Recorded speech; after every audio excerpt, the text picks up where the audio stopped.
once again, welcome new Renovers at Aries Impact International Academy, and today we're going to be treating the second part of the second topic of our JAMB curriculum, or generally O-level lectures, which will still help our WAEC candidates. Alright, good there, and that's going to be Kingdom Monera, because we're talking about evolution of organisms, and we're going to be looking at the first set of organisms, which it forms the first kingdom, as we've been able to state in our previous lecture, which is the what? Kingdom Monera. Alright, good. Now, what can we easily say about the Kingdom Monera before we start appreciating the diagram on the board? First thing first is that the Kingdom Monera form a group of organisms. There's a kingdom, so it forms a group of organisms that are unicellular. That means they are one-celled, they have just one cell, they are unicellular, and they are prokaryotic. And what does it mean for you to be prokaryotic? Unicellular means one cell, like I've said that earlier. Prokaryotic means many things. As opposed to your previous conceived knowledge about prokaryotes, is not just about absence of a true nucleus. Are we there now? It's more than that. So when we say prokaryotes, we want to appreciate the following things, two things about prokaryotes. They do not have, so we can say they lack true nucleus, or you say they lack a definite nucleus or a well-defined nucleus, right? And they also lack something. They lack membrane-bound organelles, which I'm calling MBO. They lack membrane-bound organelles. As a JAMB candidate, you should know that the membrane-bound organelles, I will give you an abbreviation for that. We have what we call LGM pen. LGM pen. So the MGL pen makes up what we call membrane-bound organelles, and that means all prokaryotes don't have any of these organelles, because these organelles have membranes surrounding them. So they don't have any of those organelles. Now, what are the LGM pen? Yeah, we want to talk about lysosome. So our prokaryotes, which are moneras, do not have lysosome. We want to talk about the Golgi apparatus or Golgi bodies, right? That means our monerans, which are prokaryotes, do not have Golgi bodies. Then you also appreciate mitochondria. We have the mitochondria. They lack mitochondria. Are we there now? Oh, there's this structure I was also put in our diagram here. The endosome. It's not in all of them, but in some of them. So the endosome. And then we have this organelle here that we call the peroxisome, which we discussed in our previous lecture. The peroxisome too is absent in Monera because it's the membrane-bound organelles. You have your endoplasmic reticulum, right? And then you have the nucleus itself. So all these organelles are membrane-bound, and therefore they are not found present in the Monera or prokaryotes generally. You understand that now? So that's that for that. Good. Now, this Kingdom Monera, we are going to appreciate them in different perspectives. We're going to look at the Monerans in the perspective of their complexity. We are going to look at them in classification based on their shapes. Right? So when we look at complexity, we'll look at their shapes, and that will be fine. Alright, good. First thing first, this is a typical Monera, and this is what we call a bacteria, right? It's a bacteria. So let's quickly appreciate all the parts we can see in this bacteria. Here we have this long filamentous structure right here, and it's called a flagella. Right? So we have flagella, same thing with this guy here. That's a flagella. Alright, good. Now, we can see these outermost parts here of the bacteria. The outermost part of a bacteria that is usually produced by the cell wall. You see, that means that's not the cell wall. You understand that now? So the outermost part of the bacteria is something we call a glycocalyx. This glycocalyx is rich in polysaccharides or polypeptides. Are you there now? They are rich in polysaccharides. Or what you call or another component we call polypeptides. Are you there now? And your glycocalyx can be of two types. You see, we started lecture like this. You need to pay attention. Your glycocalyx can be in two major forms. And many of you have seen these things in JAMB and you tend to mix them up. Now, the two major types of glycocalyx you can have is the one we call a slime layer. There's one we call a slime layer. There's another one that we call a capsule. You see that now? So you see some textbook, they will label the outermost part and just tell you capsule. And that's where the problem starts from. That misconception starts from there. Because if you don't understand that thing called capsule is a type of glycocalyx, they ask you a question and then you just get it messed up. Now, the slime layer and capsule are both glycocalyx, but are not the same. And how? Your slime layer is a thin layer. It's a thin layer. It's a thin layered glycocalyx. It's just a thin layer. While the capsule is a thick layer. It's a thick layer. Are we there now? What's the capsule used for? In fact, generally, what are your glycocalyx used for? Your glycocalyx tends to protect this bacteria against phagocytosis. They prevent the bacteria against phagocytosis. So generally, capsule is protecting against phagocytosis.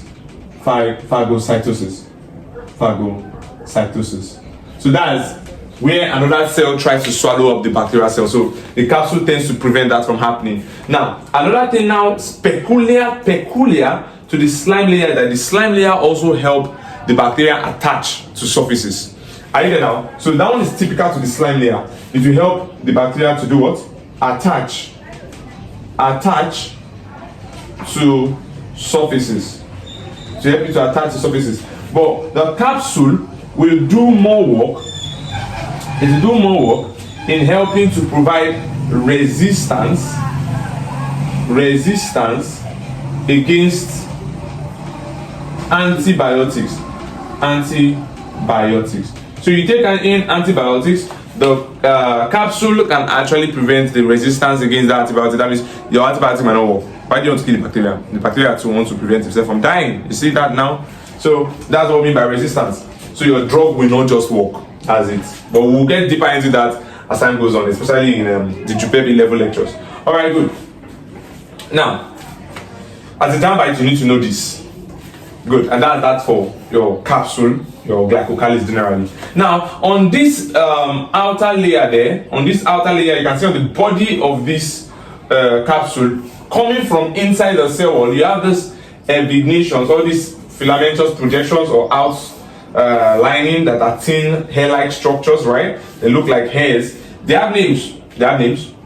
Those guys are called pili. They are called pili. All these guys here are called pili. So let me just pick this one here. Are called pili. Some people are conversant with using the name fimbriae. Anyone works. So you have pili or fimbriae. So pili there are of two types. We have the anchor pili. We have the anchor pili, and we have the sex pili. You see that now? So the anchor pili is the pili that helps to attach the bacteria to surfaces. Are you there now? They anchor firmly to surfaces, just like what slime layer is doing. You understand? So the anchor pili also is doing attachment adherence to surfaces, while the sex pili is helping the bacteria to take part in what? In conjugation. It's reproduction, right? It's a kind of reproduction. So you are doing conjugation. You're doing conjugation. Are you there now? Where the pili of two bacteria lie side by side and then they touch each other and then form a conjugating tunnel or funnel that allow the exchange of genetic material, right? Okay, so that's that for the sex pili. Yes, so good. Then we also have the cell wall. That's this green one inside. I've told you the red one is the glycocalyx. So this green layer inside here is the is the cell wall. That's the cell wall of the bacteria. And the cell wall of the bacteria is rich in something. Is rich in things we call murines. Is rich in things we call murines. And these things are usually polysaccharides, or you can say peptidoglycans. You understand? Basically peptidoglycans. Are we there now? So they have this peptidoglycan there on their cell wall. So their cell wall contains, they are rich in peptidoglycan. And that presence of peptidoglycan usually is what makes the difference between the two major types of bacteria that we have. We'll talk about that as time goes on. Just have that in mind. Then this blue next layer here, the blue next layer here is the cell membrane. The cell wall is doing what? The cell wall is giving shape, rigidity. Are you there now? And preventing osmotic lysis. It's preventing osmotic lysis. It's preventing, it does not want osmotic. Okay, let me just put it this way. Prevents osmotic lysis, where the cell dies as a result of osmotic imbalances. We don't want that happening, right? So good. The next layer here, which we said is the cell membrane. The cell membrane basically doing what, please? Is basically doing what? Is basically allowing the inflow or outflow of material. Inflow or outflow of materials in and out of the cell. So materials are going into the cell and out of the cell as a result of the permission granted by the cell membrane. So it's the cell membrane that is doing that in and out movement of materials. Then from the cell membrane, we have this invignation. From the cell membrane, we have this inward growth. And then now into the cytoplasm. That's this guy that you can see here, right? So we can see this guy here. And who is this guy? Let me just bring that up like this. Who is that guy there? Who is that guy there? This guy here is called a mesosome. It's called a mesosome. Its function is not properly understood yet, but by speculation and scientific hypothesis, it is believed to be a respiratory site. A respiratory site in the bacteria. So the mesosome is usually playing the same role as the mitochondria in eukaryotes. So when you have mesosome in prokaryotes, you're having mitochondria in eukaryotes. So they're the one doing what they call it. They serve as respiratory site, and they also take part in cell division. Just have that in mind. All right. Then this guy here, the circular ring structure here that you have here, is called plasmids. That's plasmid, right? Which contains DNA, ring DNA, contains DNA, right? And then we have this structure here, very important structure, which we call the nucleoid. The nucleoid. So the nucleoid is a circular indefinite nucleus, contains DNA as well. Are you there now? And it tends to control the cell division and other activities that is happening within the cell, just like what the nucleus is generally controlling the activities around the cell. Yes. Then you have this normal space here, which is the fluid matrix. We call it what? Cytoplasm. And then you also have these red dots all around here. We call that what? Ribosome. Precisely 70S ribosome, because you are dealing with what? With the bacteria. Lastly, you have this guy here that we call endosome, usually present in archaeas. And then now, the endosome, whenever you hear the word endosome is what enables the bacteria to survive in harsh condition. So it gives them advantage in surviving what? In surviving harsh conditions. And you find that in the archaea bacteria. We discussed that now in a jiffy. So good. While we're explaining something, I did mention of conjugation as a means of reproduction in bacteria. I want you to note this. Now, reproduction in bacteria can happen in three possible ways. Are we there now? One of the ways reproduction can happen, aside from the asexual, let me put it this way here. We have asexual reproduction in Monerans, and that asexual reproduction in Monerans usually happen by binary fission. You get, so asexually they do binary fission. They will do binary fission, the normal binary fission, where one cell splits into two diploid daughter cells, right? So they will do that. That's like mitotic division. Instance, so binary fission, there they are splitting, and then you have your daughter cells. All right, good. So that's binary fission basically. They can also take part in genetic combination. Genetic combination. You understand? Sometimes you see some people call it the recombination of gene. Good. Now, this genetic combination, somewhat, it's in 3 ways, right? It's in 3 ways. We didn't write it as sexual, but conjugation sometimes has been discussed to be a sexual mode of reproduction. So if JAMB asks you which of the following is a sexual mode of reproduction in prokaryotes, it's conjugation, which is a type of genetic combination as well. So what are the 3 major genetic combination methods of reproduction in your moneras or bacteria? You have transduction here. You have transduction. They can reproduce by transduction. They can reproduce by conjugation, which we spoke of earlier. Conjugation. Are we there? And they can also reproduce by transfer. Are you there now? Transfer. Or what you can call transformation. Let me just put this slash. Transformation.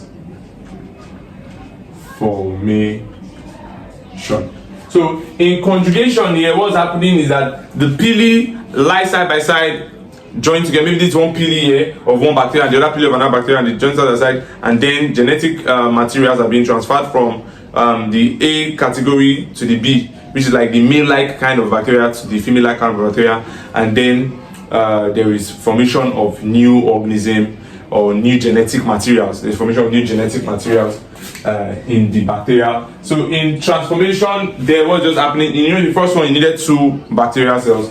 In the second one, they are just picking up DNAs from the environment. So there's just a pickup of DNA materials from the environment here. So pick up of DNA fragments from bacterials. DNA fragments from the bacteria from environments. So here now in transduction, we utilize a virus via the use of a bacteriophage. So you're using a bacteriophage now to transport DNA materials through the aid of viruses. So that's usually what's happening in transduction. The mechanism of these things will still be discussed when you are dealing with higher level concepts. So for the sake of JAMB, this is just how you need it. Just know that they can genetically or through reproduction, bacteria can actually take part in conjugation, transformation, and transduction. Are you there now? And just know that conjugation is more sexual because you have 2 parents, and then transformation there is just uptake of genetic materials or DNA from the environment. Transduction is the use of bacteriophage, and that's utilizing viruses to be able to do what? To be able to receive DNAs and alter DNAs. All right. So it has a cascade of operation, but we'll discuss that in later lecture. It's very interesting. All right, good. So with what we've discussed now, we've just done a layout of what you might need to understand about the Monera as per structurally. All right, good. As per structurally. So let's now dive into bacteria classification. Now I want to make you understand that we can classify these bacteria into 2 major categories. And what are those? We have the bacteria that we refer to as the eubacterias. The eubacterias, that's like saying the true bacteria, right? And then we have those ones that we call the archaebacterias. The archaebacterias. So we have the eubacterias, and then we have the archaebacterias. Alright, good. Now, one of the things I need you to understand about these archaea bacteria here, whenever you hear the word archaeas, these archaeas, they have that endosome and they are very, very resistant. Either now, they are resistant to unfavorable, or you can say harsh environmental condition. Environmental condition. So they are resistant to unfavorable or harsh environmental condition, and we can classify them into three based on their ability to survive environmental harsh conditions. You can classify them into three. We have those ones that we call the thermoacidophiles. The thermoacidophiles, they are archaeas that have the ability to survive what? Based on how the name appears, thermo and acid, to survive what? Very high temperatures and high and low pH, because the low pH is acidic pH. You know, acidity is from 0 or from 1 to 6, 7 neutral and above that. So a low pH is a low number, and that's an acidic good. So they survive those kind of conditions. We have those ones that we call halophiles. Halophiles are those that have the ability to survive high salinity. They can survive high salinity. They thrive in high salinity. Normally, salts are meant to kill bacteria as a result of osmotic imbalance, but they are able to survive that. And lastly, we have those that we refer to as the methanogen. This has come out so many times in JAMB. Methanogen, as the name implies, they have the ability to produce methane. They are methane producing bacteria. Methanogen. Gene comes from what genesis comes from. That's origin. So you find these guys there in cow intestine or cow guts. Let's just put it that way. The rumen of cow guts, and they survive there. Good. So these bacteria, you find these ones here in thermal vents, most times volcanic mountains. You see them there. These ones in oceans and all. So these are archaea bacteria. They survive unfavorable, harsh environmental condition. Now, your bacteria, they have peptidoglycan. Now, one key major difference between these two here is their cell wall composition. The archaea bacteria here, these guys, the archaea bacteria here, they lack peptidoglycan. So their cells don't have the ability to produce peptidoglycan, right? But bacteria have the ability to produce. They have peptidoglycan. Either now, and they are referred to as the true bacteria. They're the true bacteria. Some are filamentous, some have flagella, and all those things. So those things are peculiar to this. Under these bacteria, you have those bacteria that are like your nitrogen fixing bacteria, right? Example, I'm just giving categories there. Example, you have the nitrogen, they include nitrogen fixing bacteria. You have the nitrogen fixing bacteria, which JAMB always leverage on. Who are the major people that falls into this nitrogen fixing bacteria? One organism or one particular bacteria you must have in mind is the rhizobium, right? So you have the rhizobium. So the rhizobium is a bacteria that you find in the roots of leguminous plant. They have the ability to what? To fix nitrogen into the soil so that it can be readily available to the plant utilization. So rhizobium, full name Rhizobium leguminosarium.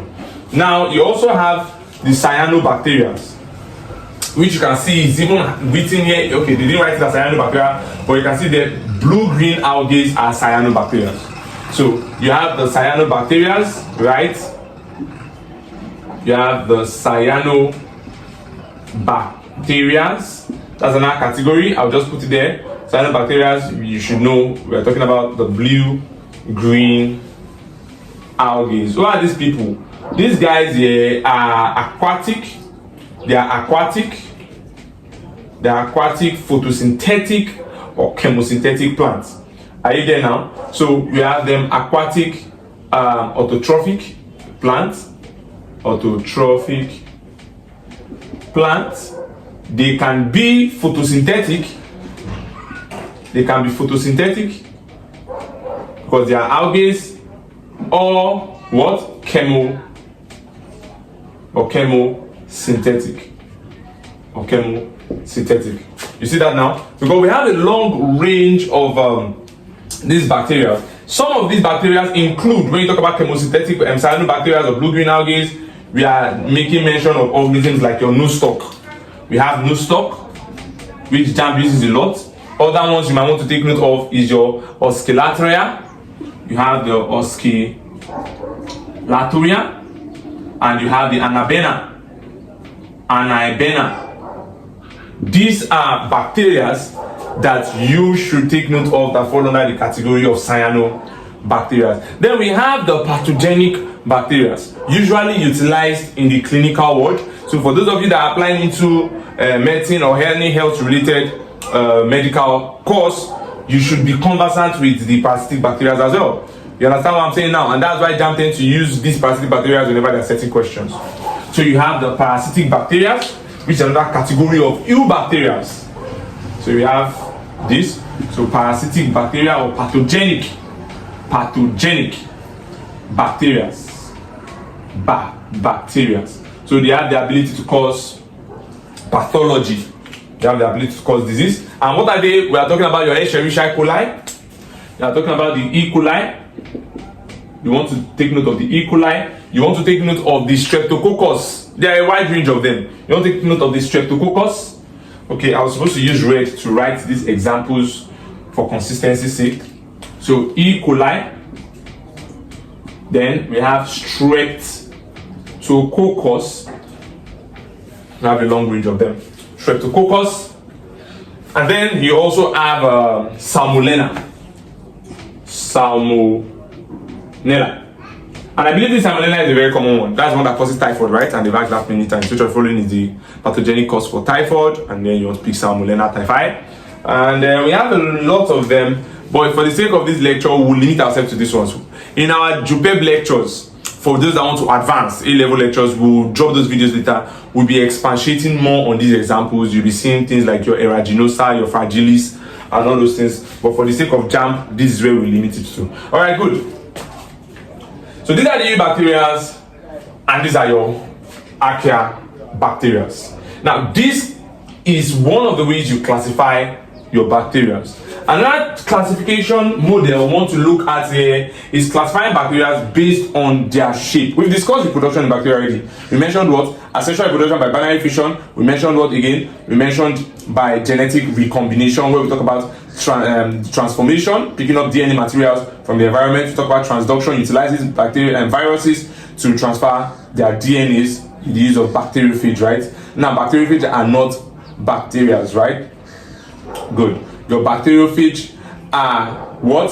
Are viruses that feed on bacteria. You see that now. So when you see this kind of questions now, or that parasites themselves on bacteria. So when you see this kind of questions on bacteriophage, many people think that bacteriophage is bacteria. It has happened so many times in your JAMB, and they just pick bacteria in the options. Meanwhile, they are viruses. So bacteriophage there a means in which bacteria tend to transfer their DNA as well. Then conjugation, which has to do with utilizing your sex pili or fimbriae to what? To transfer genetic materials. You see, very, very simple. Now, I want to explore shapes.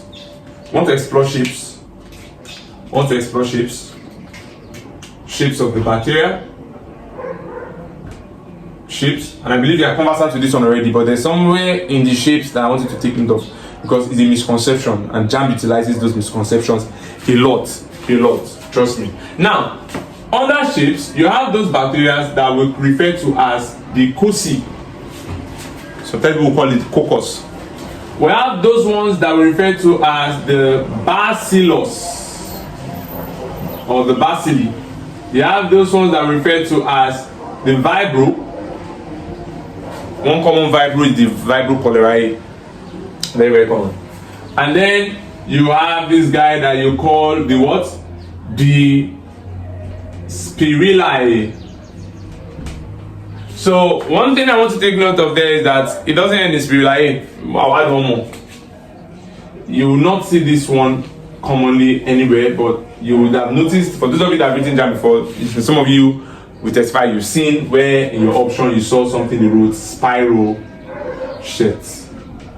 And that's the problem, because Spirillinae and spiral chets are both spiral.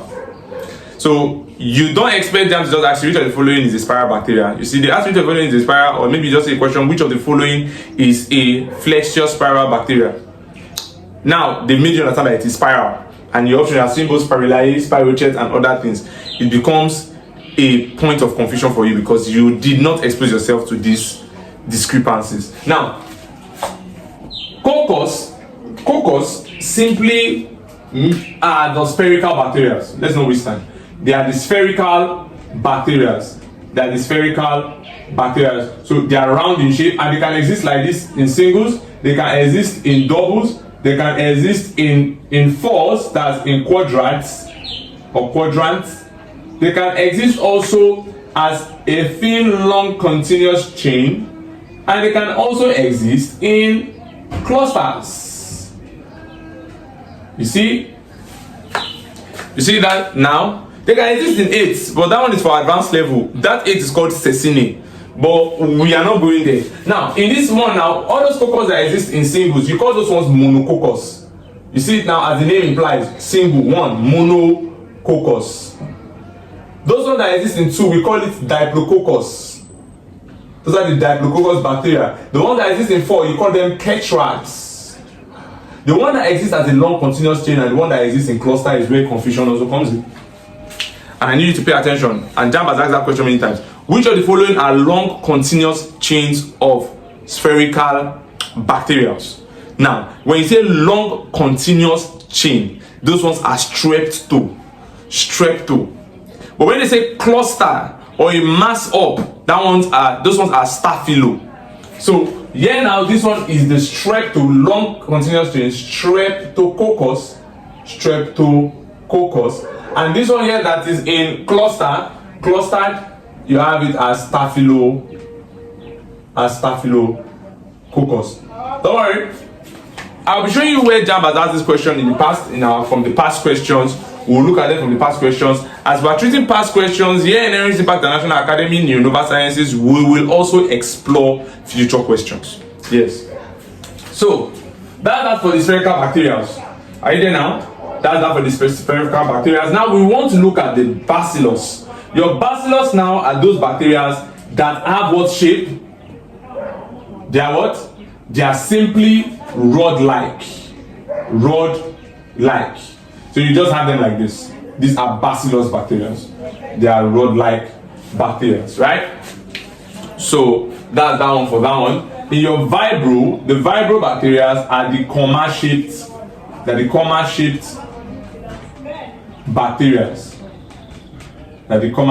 Bacteria. So here now, those ones are something like this. They're like this. You see that now? So when you see the shape of bacteria, you should know that that's a vibro bacteria. Yeah, now your spirillum, which are the rigid spiral, and spirochetes, which are the flexuous spiral. You see that there? So rigid spiral and flexuous spiral. It is very, very simple. All you just need to do with these things here, practice them, study them, go through them, have the notes, drop questions in the comment section, reach out to us on our comment section or in our channels, and then we'll share you our content materials or even do more videos to expatiate on the questions you ask. So good. It is very simple. These are the major ones you should expose yourself to. We have more. In our advanced lecture, JUPEB lectures, for those that want to do advanced lecture, you can go to our visit our playlist on this same concept. So you see where we added other ones like mycoplasma and all. It's very, very important for you. But for JAMB level, with this, you pass your JAMB. There's nothing they asking you of this concept that you will not be familiar with. So we have been able to conclude everything we need to do under this part 2 Kingdom Monera. We've expanded on Monera. As you can see, what the words here in Monera from the syllabus is what we should discuss: bacteria and blue-green algae. And I've told you blue-green algae here are like cyanobacteria. They're aquatic bacteria. Find the aquatic word, and then they do what? They have examples such as nostoc, such as oscillatoria, and such as anabena. In fact, the typical blue-green algae is the nostoc. That is the typical blue-green algae. Is the nostoc. So good. And that will be the end of this lecture. Do well to subscribe to our channel and click on the notification bell so that whenever we drop content like this, you tend to get notified. And also, one more thing, drop your questions in the comment section and we'll attend to it duly.